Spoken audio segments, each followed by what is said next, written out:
Enrique Blanco.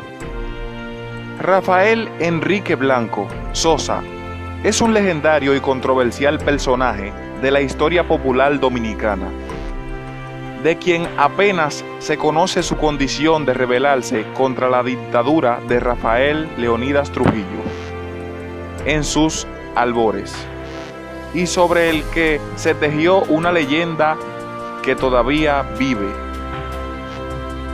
Hay pocos escritores sobre su vida y acciones, siendo el rebelde invencible de Livio Amaury Matos lo más completo publicado hasta hoy.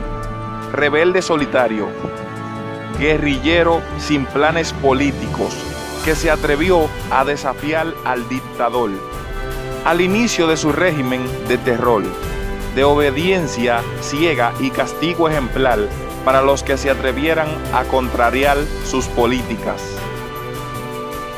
Nació el 14 de enero del 1907 en la sección Don Pedro, municipio de Tamboril, Santiago.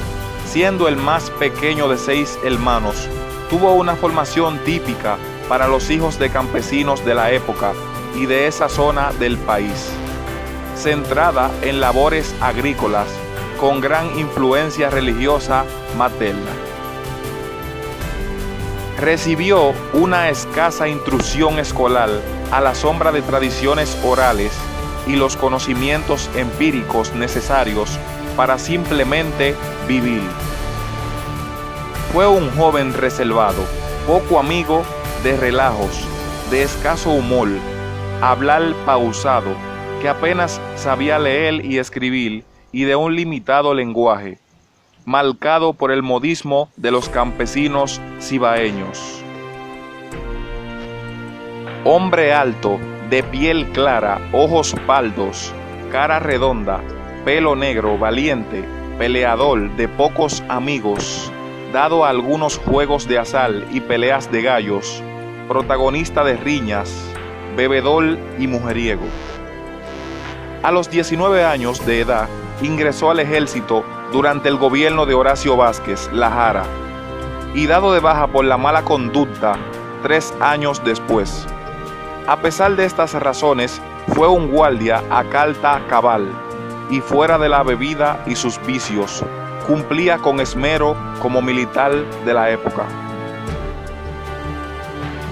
Era arbitrario, excesivo y protagonista de abusos en los servicios y patrullas, valiéndole la admiración de algunos superiores que amortiguaron arrestos y sanciones impuestas por sus excesos.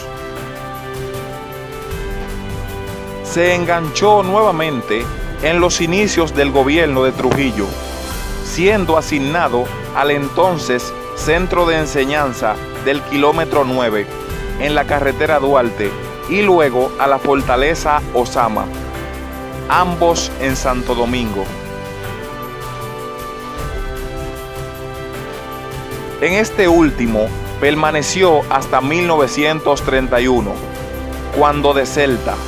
Se identifica con una conjura para apresar a Trujillo en la propia fortaleza, que descubierta provoca el apresamiento y desaparición de sus compañeros de armas, y aunque fue detenido en un bar de Ciudad Nueva, logra escapar de sus captores llevándose su arma de reglamento.